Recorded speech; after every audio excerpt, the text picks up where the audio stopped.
She texted me at 5 p.m. on the dot. Can't make it tonight. I knew exactly where she was when she sent it, so I just said, sure. That night, I ordered her favorite ridiculously expensive dinner for two, delivered straight to her ex's apartment, and paid for it in my name. Her name is Maya. We were together for a little over 2 years, living in my condo for most of that time. To everyone on the outside, we were the perfect couple. But on the inside, I always felt like I was on probation. Maya had this thing about her ex, Derek. He wasn't just an ex. He was a character in the ongoing story of her life. The one who got away, but was now her best friend. I'm not an idiot. I told her from the beginning that I wasn't okay with it. We had the fight, the big one. She cried, accused me of being insecure and controlling, and swore on everything holy that their relationship was purely platonic. She said I had to trust her. Like a fool, I gave in. But on one condition, I wanted complete transparency. No secret phone calls. No, we just ran into each other nonsense. She agreed. For a while, it seemed to work. He was a ghost in the background. But in the last few months, the ghost started to feel a lot more solid.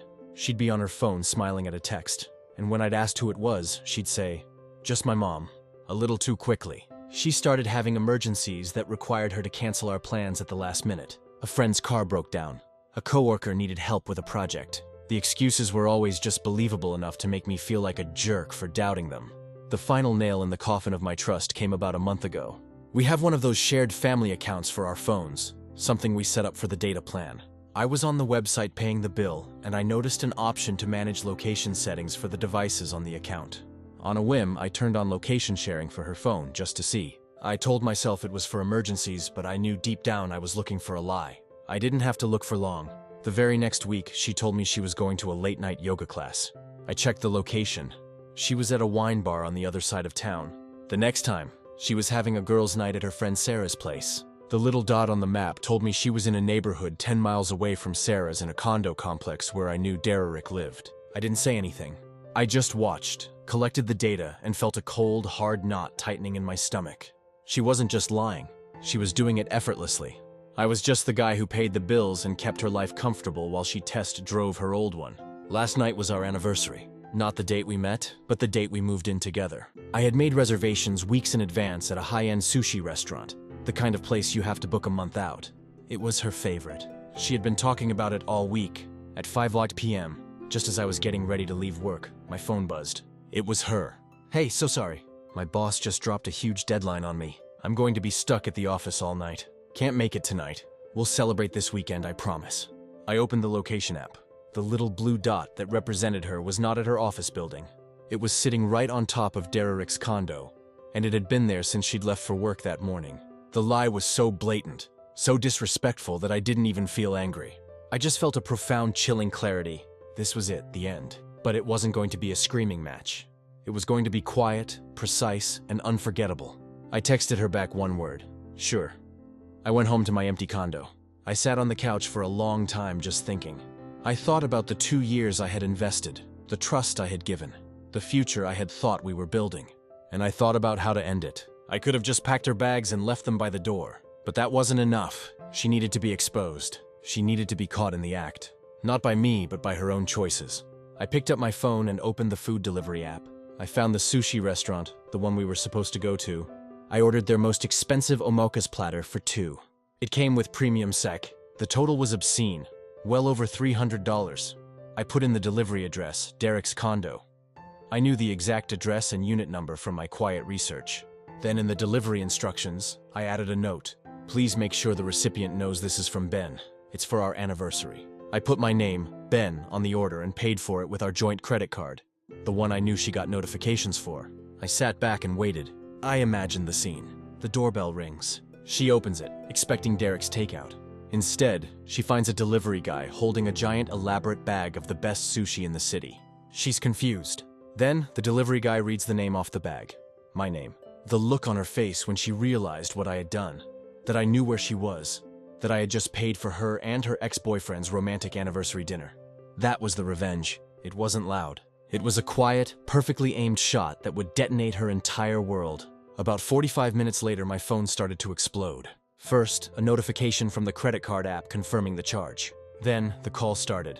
First from her. I ignored it. Then, from a number I didn't recognize. I ignored that too. Then a text from her. "How could you? I didn't reply. Another text. You're a psycho. Are you stalking me? I still didn't reply. Then the final desperate barrage. We need to talk.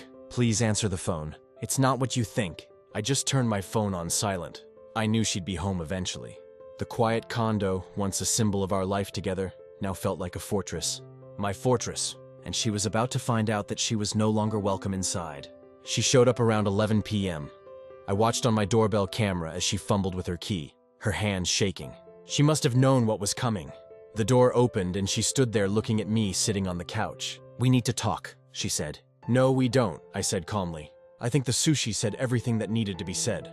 You had no right, she screamed. You embarrassed me in front of Derek. He thinks you're a crazy, jealous monster. Does he? I asked. Or does he finally realize that the woman he's sleeping with has a live-in boyfriend who just bought them dinner? I'm sure that was an interesting conversation for you two. Her face crumpled. The anger was just a cover for her panic. It was a mistake, she whimpered, the tears starting to flow. I was confused. Derek and I, we have history. I was going to tell you. No, you weren't, I said, standing up. You were going to keep lying, keep living your double life, and keep using my home and my money as your safety net. That's over. Your things are in the spare room. They're not packed. I'm not doing that for you. You have until noon tomorrow to get every single item that belongs to you out of this condo. If it's still here at 12:01, it's going in the dumpster. She just stared at me, her mouth hanging open. You can't just kick me out. I live here. No, you don't, I said. Your name isn't on the lease. You've been a guest here for 2 years, and you have officially overstayed your welcome. The next morning was a tense, miserable circus. She didn't have anywhere to go, so she had called her parents. They showed up around 10 a.m., and they were not happy. Her father, a big imposing man who had always been friendly to me, looked at me with pure disdain. Her mother immediately started in on me. I cannot believe you would treat our daughter this way, she said. After everything she's done for you, turning this sterile apartment into a home. I just looked at her. With all due respect, your daughter has been lying to me and cheating on me with her ex-boyfriend for months. I just bought them a $300 anniversary dinner at his apartment last night. You should be more concerned about her choices than my reaction to them. That shut them up for a minute. They clearly hadn't gotten the full story from Maya, just the version where I was the villain. They helped her pack in a tense, angry silence. As they were loading the last box into their car, Maya's father walked up to me. You'll regret this, son. He said, she's the best thing that ever happened to you. I just shook my head. No, sir. Getting rid of her is. After they were gone, the first thing I did was go through every account I had. I closed our joint credit card. I removed her as an authorized user on my others. I changed every password to every account we had ever shared. Then I went to the bank and cleaned out our joint savings account, which was mostly my money anyway, and moved it into a new private account. The silence that followed was a relief, but I knew it was just the calm before the storm. The storm arrived 2 days later, not from Maya, but from Derek. He showed up at my condo unannounced on a Sunday afternoon. I saw him on the doorbell camera before he even buzzed. He looked furious. I let him stew on my doorstep for a minute before I answered. We need to talk, he said, trying to push past me into my home. I blocked the doorway. No, we don't. You and I have nothing to talk about, I told him. You blew up my life, man, he said, his voice shaking with anger. You think that was funny, sending that dinner? Do you have any idea what you've done? I have a pretty good idea of what Maya did, I shot back. And it seems like you were a part of it. That's not my problem. Not your problem? He scoffed. I have a girlfriend. A serious live-in girlfriend of 3 years. Her name is Jessica. And guess what? She was at my apartment when your little anniversary gift showed up. She saw the note. She saw everything. I'll admit, I hadn't seen that coming. I thought Derek was just a single guy playing the field. The idea that he was in his own long-term relationship made Mia's actions even more despicable. So you're both cheaters? I said again. Sounds like a you problem. This is your fault, he insisted, getting more agitated. Maya told me you two were basically over, that you were just roommates and she was moving out. She said you were a controlling jerk. If you hadn't sent that dinner, I could have handled it, but you put me on blast. Jessica left me. She took everything. So yeah, this is your problem now. He took a step closer. You're going to fix this. You're going to call Jessica and explain that you're the crazy ex. I just laughed. The audacity was as incredible. Let me get this straight. You and my ex-girlfriend were cheating on both me and your girlfriend. I exposed it. And now you want me to lie to your ex to cover your tracks? Get off my property. I started to close the door, but he put his hand out to stop it. You're going to regret this, he threatened. I didn't say a word. I just pulled out my phone and made sure he could see that I was recording him. His hand dropped from the door and the tough guy act melted away. He just stood there for a second, deflated, then turned and stalked off. The next phase of Maya's attack was financial. A few days later, I got a fraud alert from my bank. It was for a card I had completely forgotten about. An old department store card that we had opened together to buy a couch. I was the primary account holder, but she had a card. She had tried to buy over $2,000 worth of gift cards online. The bank system flagged the unusual activity and declined it. I spent an hour on the phone with the fraud department explaining the situation, closing the account, and filing a report. It was just another piece of evidence in my growing file against her. Then came the smear campaign, just as I expected. But this time, it had a new twist. It wasn't just me being portrayed as the crazy, jealous ex-Derek in an attempt to win back his own girlfriend. Had apparently joined forces with Maya. The story they were telling was that I was a violent stalker who had been harassing them both for months, and that the sushi delivery was just the latest in a long line of unhinged acts.